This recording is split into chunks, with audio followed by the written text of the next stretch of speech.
ஒரு தொகுதியை எப்படி புரிஞ்சுக்கிறது? வெறும் தேர்தல் வெற்றி தோல்வியா, இல்ல நான் புள்ளி விவரங்களோட தொகுப்பாவா? நிச்சயமா இல்ல. ஒரு தொகுதிங்கிறது மக்களோட உயிர்நாடி. அவங்க கனவுகள், அவங்க போராட்டங்கள், அவங்க நம்பிக்கைகள் எல்லாம் கலந்த ஒரு நிலம். இன்னைக்கு நாம தமிழ்நாட்டோட வேப்பனஹள்ளி தொகுதிக்குள்ள ரொம்ப ஆழமா போக போறோம். பாருங்க, இது எந்த கட்சிக்கும் ஆதரவான பகுப்பாய்வு கிடையாது. இது டேட்டாவை வச்சு நிர்வாகத்தை எப்படி சரி செய்யலான்னு பாக்குற ஒரு பொறியியல் பார்வை. மக்களோட குரலை கேட்டு அவங்க தேவைகளை நிறைவேற்ற ஒரு மக்கள் தீர்ப்பை எப்படி உருவாக்குறதுன்னு நம்ம ஆராய்வோம். வேப்பனஹள்ளி கிருஷ்ணகிரி மாவட்டத்துல இருக்கு. ஒரு பக்கம் மாந்தோப்பு, இன்னொரு பக்கம் வறண்ட நிலம். இங்க 77% மேல மக்கள் கிராமங்கள்ல தான் வாழ்றாங்க. அவங்களோட வாழ்க்கை இந்த மண்ணோடையும் பருவமழையோடையும் நேரடியா சம்பந்தப்பட்டது. வேப்பனஹள்ளிங்கிறது வெறும் ஒரு ஊர் பேர் மட்டும் இல்ல. கிராமப்புற இந்தியா இன்னைக்கு சந்திக்கிற சவால்களோட ஒரு சின்ன கண்ணாடி மாதிரி. இங்க நாம பாக்குற பிரச்சனைகளும் அதுக்கு நாம தேடுற தீர்வுகளும் இந்தியா முழுக்க இருக்கிற ஆயிரக்கணக்கான கிராமங்களோட கதையை நமக்கு சொல்லும். இப்போ இந்த தொகுதி ஒரு அரசியல் திருப்புமுனையில நிக்குது. பழைய பாதைகள் பலன் தரல, ஆனா புதிய பாதை இன்னும் சரியா தெரியல. சரி, நம்மளோட ஆய்வு ஒரு தெளிவான பாதையில போகும். முதல்ல மண்ணின் குரலை கேட்போம். அதாவது மக்களோட உண்மையான பிரச்சனைகள் என்னன்னு புரிஞ்சுக்கலாம். அடுத்து தேர்தல் முடிவுகள் சொல்ற செய்தி என்ன, அந்த மக்கள் தீர்ப்ப ஆழமா அலசுவோம். அப்புறம் பொது நம்பிக்கை ஏன் சரிஞ்சது, அதுக்கு என்ன காரணம்னு பார்ப்போம். அது தொடர்ந்து ஒரு உறுதியான நிர்வாக வரைபடத்தை முன்வைப்போம். அந்த திட்டத்தை மக்கள்கிட்ட எப்படி கொண்டு சேர்க்கறதுன்ற வியூகத்தையும் பேசுவோம். கடைசியா ஒரு உண்மையான மக்கள் தீர்ப்பு எப்படி வென்றெடுக்கிறதுன்ற பாதையை தொகுத்து சொல்லுவோம். எந்த ஒரு மாற்றமும் யதார்த்தத்தை புரிஞ்சுக்கிறதுல இருந்து தான் தொடங்கணும். ஏசி ரூம்ல உட்கார்ந்து போடுற திட்டங்களுக்கு மக்களோட வேர்வ வாசம் தெரியாது. நாம வாக்குகளை எண்றதுக்கு முன்னாடி மக்களோட வழிகளை எண்ணணும். அவங்களோட வாழ்வாதாரம் என்ன, அவங்களோட அன்றாட போராட்டங்கள் என்ன. வாங்க வேப்பனஹள்ளியோட மண்ணின் குரலுக்கு முதல்ல காது கொடுப்போம். ஒரு சமூகத்தோட கட்டமைப்பு புரிஞ்சுக்கிறது ரொம்ப முக்கியம். இந்த தொகுதியில பாத்தீங்கன்னா வன்னியர்கள் சுமார் 35%, அவங்களுக்கு அடுத்தபடியா ஒக்கலிகர் மற்றும் நாயுடு சமூகத்தினர் ஒரு 28% இருக்காங்க. அரசியல் கணக்கு போடுறவங்க இந்த எண்களை வச்சு சுலபமா சில முடிவுகளுக்கு வந்துருவாங்க. ஆனா யதார்த்தம் அது இல்ல. இந்த சமூகங்களோட அரசியல் ஆதரவு ஒன்னு கல்லுல செதுக்குனது கிடையாது. அது தண்ணி மாதிரி. பிரச்சனைகளோட அடிப்படையில, அவங்களுக்கு கிடைக்கிற மரியாதையோட அடிப்படையில, அவங்களோட எதிர்காலம் பத்தின நம்பிக்கையோட அடிப்படையில அவங்க ஆதரவு மாறிக்கிட்டே இருக்கும். சாதி ஒரு காரணிதான், ஆனா அது மட்டுமா முடிவு செய்யற காரணி இல்ல. இதுதான் வேப்பனஹள்ளியோட நிஜமான முகம். பொருளாதாரம் முழுக்க முழுக்க விவசாயம், குறிப்பா மாம்பழம், மக்காச்சோளத்தை நம்பியிருக்கு. ஆனா விவசாயம் தண்ணிய நம்பியிருக்கு. இங்கதான் மிகப்பெரிய சிக்கலே ஆரம்பிக்குது. கடுமையான தண்ணீர் தட்டுப்பாடு. இது ஏதோ கோடை காலத்துல வர பிரச்சனை இல்ல, இது ஒரு நிரந்தர நெருக்கடி. உதாரணத்துக்கு ஜிங்குலூர் கிராமத்தை எடுத்துக்கலாம். ஒரு வருஷத்துக்கும் மேல அங்க மக்களுக்கு குழாயில தண்ணியே வரல. யோசிச்சு பாருங்க, ஒரு குடம் தண்ணிக்காக பெண்கள் கிலோமீட்டர் கணக்குல நடக்கணும். இதோட சேர்த்து பழுதான கிராமப்புற சாலைகள், விளைஞ்ச பொருளை சரியான நேரத்துல சந்தைக்கு கொண்டு போக முடியல. படிச்ச இளைஞர்களுக்கு உள்ளூர்ல வேலை வாய்ப்பில்ல. தண்ணீர், சாலை, வேலைவாய்ப்பு, இந்த 3 பிரச்சனையும் மக்களோட கழுத்தை நெரிக்கிற பெரிய சுமையா மாறிடுச்சு. சரி, மக்களோட வலிகளை பார்த்தோம். இப்போ அவங்களோட கோவத்தையும் விரக்தியும் சில நேரங்கள்ல நம்பிக்கையும் வாக்குச்சீட்ல எப்படி பதிவு செஞ்சிருக்காங்கன்னு பாப்போம். எண்கள் உணர்ச்சி இல்லாத மாதிரி தெரியலாம், ஆனா ஒவ்வொரு எண்ணுக்கு பின்னாலையும் ஒரு மனுஷனோட கதை இருக்கு, ஒரு குடும்பத்தோட எதிர்பார்ப்பு இருக்கு, ஒரு சமூகத்தோட தீர்ப்பு இருக்கு. வாங்க வேப்பனஹள்ளி மக்களோட தீர்ப்ப எண்கள் வழியா புரிஞ்சுக்கலாம். 3054 இந்த எண்ணை நல்ல பாருங்க. இது சாதாரண எண் இல்ல, இது ஒரு அரசியல் எச்சரிக்கை மணி.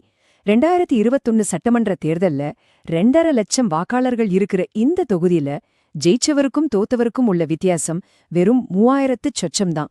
இதுக்கு என்ன அர்த்தம்? ஆளுங்கட்சி மேல இருக்கிற ஆதரவு ரொம்ப வலுவா இல்ல, அது ஒரு மெல்லிய நூல் மாதிரி தொங்கிட்டு இருக்கு. மக்கள் ஒரு மாற்று வழியை தேடுறாங்கன்றதுக்கு இது ஒரு தெளிவான அறிகுறி. இந்த வெற்றி ஒரு முழுமையான அங்கீகாரம் இல்ல, இது மக்களுக்கு கொடுக்கப்பட்ட ஒரு கடைசி வாய்ப்பு. இதோ இன்னொரு ஆபத்தான போக்கு. ஓட்டு போடுறவங்களோட எண்ணிக்கை தொடர்ந்து குறைஞ்சிட்டே வருது. 10 வருஷத்துல கிட்டத்தட்ட 4% குறைஞ்சிருக்கு. இது வெறும் புள்ளி விவரம் இல்ல, இது ஜனநாயகம் மேல மக்களுக்கு இருக்கிற நம்பிக்கை குறைஞ்சிட்டு வர்றதோட அடையாளம். மக்கள் ஏன் ஓட்டு போட வரல? ஏன்னா அவங்க முன்னாடி இருக்கிற தேர்வுகள் மேல அவங்களுக்கு பெரிய நம்பிக்கை இல்ல. யார் ஜெயிச்சாலும் நம்ம வாழ்க்கை மாறப்போறதில்லைன்ற ஒரு விரக்தியோட வெளிப்பாடு இது. ஒரு ஜனநாயகம் சரியா இயங்கணும்னா மக்களோட பங்களிப்பு ரொம்ப அவசியம். இந்த அமைதியான எதிர்ப்பு ஒரு பெரிய ஆபாய சங்கு மாதிரி. மெல்லிய வெற்றி வித்தியாசமும் குறைஞ்சு வர்ற வாக்குப்பதிவும் ஒரு ஆழமான நோயோட அறிகுறிகள் தான். அந்த நோயோட பேரு பொது நம்பிக்கை சிதைஞ்சு போனது. நம்பிக்கைதான் ஒரு தலைவருக்கும் மக்களுக்குமான உறவோட அடித்தளம். அந்த அடித்தளமே ஆட்டம் காணும்போது மொத்த கட்டடமும் சரிஞ்சிடும். இப்போ இருக்கிற தலைமையோட செயல்பாடுகளை அலசி பார்த்தா இந்த நம்பிக்கை இழப்புக்கான ஆணி வேற நாம கண்டுபிடிக்க முடியும். இப்போதைய சட்டமன்ற உறுப்பினர் திரு கே.பி. முனுசாமி மாநில அளவுல எல்லாருக்கும் தெரிஞ்ச ஒரு மூத்த தலைவர். அவருக்கு பின்னால ஒரு வலுவான கட்சி அமைப்பு இருக்கு. அதுதான் அவரோட பெரிய பலம். ஆனா பலம் மட்டுமே வெற்றியை தராது. உள்ளூர் பிரச்சனைகள், குறிப்பா தண்ணீர், சாலைகள் மாதிரி விஷயங்கள் பல வருஷமா தீர்க்கப்படாம புறக்கணிக்கப்பட்டிருக்குன்றதுதான் மக்களோட முக்கிய குற்றச்சாட்டு. கட்சி பலம் தேர்தல்ல தொண்டர்களை ஒன்னு சேர்க்க உதவும். ஆனா மக்களோட அன்றாட தேவைகளையே பூர்த்தி செய்யாத போது அந்த பலத்தால எந்த பிரயோஜனமும் இல்ல. ஒரு தலைவரோட அனுபவம் மதிக்கப்பட வேண்டியதுதான். ஆனா அதுவே மக்களோட அடிப்படை தேவைகளை பூர்த்தி செய்ய தவறும்போது ஒரு சுமையா மாறிடுது. இந்த மதிப்பெண் அட்டை நிர்வாகத்தோட தோல்விய ஒரு எக்ஸ்ரே படம் மாதிரி காட்டுது. நலத்திட்டங்கள் விஷயத்துல அரசின் திட்டங்கள் சில பேருக்கு போய் சேர்ந்தாலும் விநியோகத்துல இருக்கிற குளறுபடியால அதோட முழு பயனும் மக்கள அடையல. ஆனா உள்கட்டமைப்புன்னு பார்த்தா அது கிட்டத்தட்ட தோல்வி. தண்ணீர், சாலை மாதிரியான அடிப்படை வசதிகள்ல இருக்கிற பெரிய இடைவெளிகள் மக்களோட வாழ்க்கையை நேரடியா பாதிக்குது. இதோட விளைவு நம்பிக்கை முழுசா சரிஞ்சிருச்சு. இங்க நாம புரிஞ்சுக்க வேண்டியது, இது தனிப்பட்ட நபர்கள் மேல தாக்குதல் இல்ல, இது ஒரு அமைப்பு ரீதியான தோல்வி. கண்ணியத்தோட வாழ்வது ஒவ்வொரு குடிமகனோட அடிப்படை உரிமை. குடிநீர் மாதிரி ஒரு அடிப்படை தேவைக்காக மக்கள் போராட வேண்டிய நிலைமை அந்த கண்ணியத்தின் மீதான ஒரு தாக்குதல். சிதைஞ்சு போன நம்பிக்கைங்கிறது வறண்டு போன நிலம் மாதிரி. அந்த நிலத்துல நீங்க எவ்ளோ நல்ல விதைகளை போட்டாலும் அது முளைக்காது. எந்த ஒரு முன்னேற்றத்தையும் அறுவடை செய்ய முடியாது. வேப்பனழியோட நிலமும் மக்களோட மனசும் இன்னைக்கு அப்படிதான் வறண்டு போயிருக்கு. நாம பிரச்சனைகளை மட்டுமே பேசிட்டு இருக்க முடியாது. அந்த வறண்ட நிலத்துக்கு மறுபடியும் உயிர் கொடுக்கணும். அந்த நம்பிக்கைய மறுபடியும் துளிர்க்க வைக்கணும். அப்போ முன்னோக்கி போறதுக்கு என்னதான் வழி? சரி, இப்போ நாம தீர்வுகளை நோக்கி நகரலாம். இது வெறும் தேர்தல் வாக்குறுதிகள் அடங்கிய பட்டியல் இல்ல. இது டேட்டாவோட அடிப்படையில மக்களோட வலிகளை நேரடியா சரி செஞ்சு சிதைஞ்சு போன நம்பிக்கைய கொஞ்சம் கொஞ்சமா திரும்ப கட்டுறதுக்காக வடிவமைக்கப்பட்ட ஒரு தெளிவான நிர்வாக வரைபடம். ஒவ்வொரு திட்டத்துக்கும் ஒரு காலக்கெடு, ஒரு பட்ஜெட், அதனால மக்களுக்கு என்ன பலன்னு எல்லாமே இதுல அடங்கியிருக்கு. இதுதான் மாற்றத்துக்கான செயல் திட்டம். முதல் முன்னுரிமை தண்ணீர் பிரச்சினைக்கு நிரந்தர தீர்வு. சுமார் 10 கோடி ரூபாய் முதலீட்ல அடுத்த 12 மாசத்துக்குள்ள 15,000க்கும் மேற்பட்ட மக்களுக்கு பாதுகாப்பான குடிநீர் கொடுக்க முடியும். அடுத்து கிராமப்புற சாலைகள். ஒரு 20 கோடி ரூபாய் முதலீட்ல எல்லா முக்கிய கிராமங்களையும் இணைக்கிற தார்ச்சாலைகளை அமைக்கலாம். இது விவசாயிகள் அவங்க விளைபொருட்களை வீணாக்காம சந்தைக்கு கொண்டு போக உதவும். ரொம்ப முக்கியமா இளைஞர்களுக்காக ஒரு வேளாண் தொழில்நுட்ப பயிற்சி மையம். இது 2026க்குள்ள சுமார் 5,000 புதிய நவீன வேலைவாய்ப்புகளை உருவாக்கும். இது வெறும் செலவில்ல, இது வேப்பனஹள்ளியோட எதிர்காலத்துக்கான முதலீடு. ஒரு நல்ல திட்டம் இருந்தா மட்டும் போதாது. அந்த திட்டத்தை மக்களோட மனசுல கொண்டு போய் சேர்க்க ஒரு சக்தி வாய்ந்த தகவல் தொடர்பு வியூகம் வேணும். ஒரு தலைவர் மக்களோட வெவ்வேறு எதிர்பார்ப்புகளை பூர்த்தி செய்ய வெவ்வேறு முகங்களை காட்ட வேண்டியிருக்கும். இத நாங்க சதுர்முக கோட்பாடுன்னு சொல்றோம். இது ஒரு தலைவரோட 4 முக்கிய பரிமாணங்களை குறிக்குது. இந்த 4 முகங்களும் மக்களோட நம்பிக்கையை முழுமையா வென்றெடுக்க தேவையான வெவ்வேறு தலைமை பண்புகளை குறிக்குது. ஒரு தலைவர் இப்போ இருக்கிற தவறான நிலைக்கு எதிரா போராடுற சிவனா இருக்கணும். அதே நேரம் நிலையான வளர்ச்சியையும் சமூக நல்லிணக்கத்தையும் உறுதி செய்ற விஷ்ணுவா இருக்கணும். எதிர்காலத்துக்காக புது பாதையை உருவாக்குற பிரம்மாவாகவும் மக்களை எல்லா தீமையிலிருந்தும் பாதுகாக்கிற துர்கையாகவும் விளங்கணும். இந்த 4 குணங்களும் ஒன்னா சேர்ந்தாதான் ஒரு தலைவர் மேல மக்களுக்கு முழுமையான நம்பிக்கை வரும். சிவனோட முகம்னா என்ன? அது மக்களின் கோபத்துக்கு ஒரு வடிகாலா, அவங்க உரிமைக்காக குரல் கொடுக்கிற ஒரு போராளியோட முகம். இது அமைதியா இருக்கிற நேரம் அல்ல. தண்ணீர் கொடுக்காத நிர்வாகத்தோட அலட்சியத்தை, மோசமான சாலைகளுக்கு காரணமானவங்கள, மக்கள்கிட்ட இருந்து வாங்கின வரி பணத்தை வீணாக்குனவங்கள தட்டி கேட்கிற தைரியம் வேணும். தப்பு செஞ்சா கடுமையான நடவடிக்கை இருக்குன்னு சொன்னாதான் மக்களுக்கு அரசின் மேல ஒரு மரியாதை வரும், நம்பிக்கை பிறக்கும். விஷ்ணுவோட முகம் நிலைத்தன்மையையும் பாதுகாப்பையும் குறிக்குது. மாற்றம்னா எப்பவும் குழப்பம் வரணும்னு அவசியம் இல்ல. ஒரு தலைவர் சமூகத்துல இருக்கிற எல்லா பிரிவு மக்களையும் அரவணைச்சு போற ஒற்றுமையின் சின்னமா இருக்கணும்.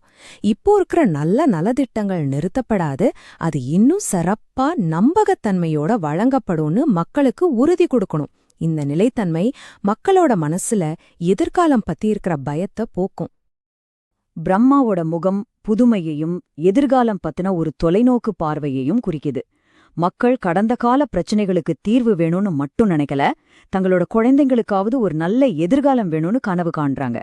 இளைஞர்களுக்கு டிஜிட்டல் கற்றல் மையங்கள், அரசு சேவைகளை சுலபமா பெற மின் ஆளுமை, விவசாயத்துல புது டெக்னாலஜி, இப்படி ஒரு நவீன வளர்ச்சி பாதையை நோக்கி தொகுதியை கூட்டிட்டு போற திட்டங்களை முன்வைக்கணும்.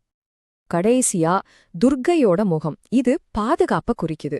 ஒரு தலைவர் மக்களோட பாதுகாவலனா இருக்கணும். கடன்ல தவிக்கிற விவசாயிகளை காப்பாத்துறது, பெண்களுக்கும் குழந்தைகளுக்கும் பாதுகாப்பான ஒரு சூழலை உருவாக்குறது, உள்ளோர் குற்றங்களை தடுத்து சட்டம் ஒழுங்க நிலைநாட்டுதுன்னு எல்லா மட்டத்திலையும் ஒரு பாதுகாப்பு உணர்வை உருவாக்கணும். அரசு நம்மள பாதுகாக்கும்ன்ற அசைக்க முடியாத நம்பிக்கைய இது மக்களிடையே விதைக்கும். இதுவரைக்கும் நாம ஒரு முழுமையான சித்திரத்தை பார்த்திருக்கோம். வேப்பனஹள்ளியோட கலை யதார்த்தத்துல ஆரம்பிச்சு டேட்டாவை பகுப்பாய்வு செஞ்சு ஒரு உறுதியான தீர்வையும் அத மக்கள்கிட்ட கொண்டு சேர்க்கிற ஒரு வியூகத்தையும் வகுத்திருக்கோம். பாருங்க, இது வெறும் தேர்தல்ல ஜெயிக்கிறத பத்தினது இல்ல. இது டேட்டாவோட உதவியோட உண்மையா மக்களுக்கு சேவை செஞ்சு அவங்க வாழ்க்கையை எப்படி மாத்துறதுன்றதுக்கான ஒரு தெளிவான பாதை. இந்த பகுப்பாய்விலிருந்து நாம கத்துக்க வேண்டிய முக்கியமான பாடங்கள் சில இருக்கு. 1. மக்களோட குரலுக்கு உண்மையா காது கொடுங்க. 2. டேட்டாவுக்கு பின்னால இருக்கிற மக்களோட கதைய புரிஞ்சுக்கோங்க. 3. தனிப்பட்ட தாக்குதல்களை விட்டுட்டு அமைப்புல இருக்கிற குறைகளை சரி செய்யறதுல கவனம் செலுத்துங்க. 4. ஒரு நல்ல திட்டத்தை மக்கள்கிட்ட கொண்டு சேர்க்க ஒரு நல்ல வியூகம் ரொம்ப முக்கியம். இங்கதான் பொறுப்பான பேச்சு வருது. மக்களின் தனிப்பட்ட தகவல்களையும் அவர்களின் ஒப்புதலையும் மதித்து ஒரு வெளிப்படையான உரையாடலை நடத்தணும். கடைசியா, இது எல்லாத்துக்கும் மேல நம்பிக்கை. அதுதான் நிர்வாகத்தோட உண்மையான நாணயம். அத வார்த்தையால இல்ல, செயலால தான் சம்பாதிக்க முடியும். இந்த ஒரு சிந்தனையோட நிறைவு செய்வோம். ஒரு தேர்தலோட நோக்கம் சும்மா ஜெயிக்கிறது மட்டும் இல்ல, மக்களோட வாழ்க்கைய மாத்துறதுக்கான புனிதமான உரிமையை சம்பாதிக்கிறது. அந்த பயணம் நான் உங்க பேச்ச கேப்பேன் என்ற ஒரே ஒரு பேரம் பேச முடியாத வாக்குறுதியிலிருந்து தான் தொடங்குது. நிர்வாகத்தோட உண்மையான தொடக்க புள்ளி இதுதான், மக்களோட குரலுக்கு செவிமடுப்பது. நீங்க ஒரு மக்கள் மைய தலைவரா உருவாகி உங்க தொகுதியை உயர்த்தணும்னு நினைச்சா blueprintstrategies.ai தொடர்பு கொள்ளுங்க. mgr@blueprintstrategies.ai மின்னஞ்சலியோ அல்லது 08042041602ங்கிற எண்ணிலையும் எங்களை அழைக்கலாம். அரசியலுக்கு அப்பாற்பட்ட ஒரு நோக்கம்.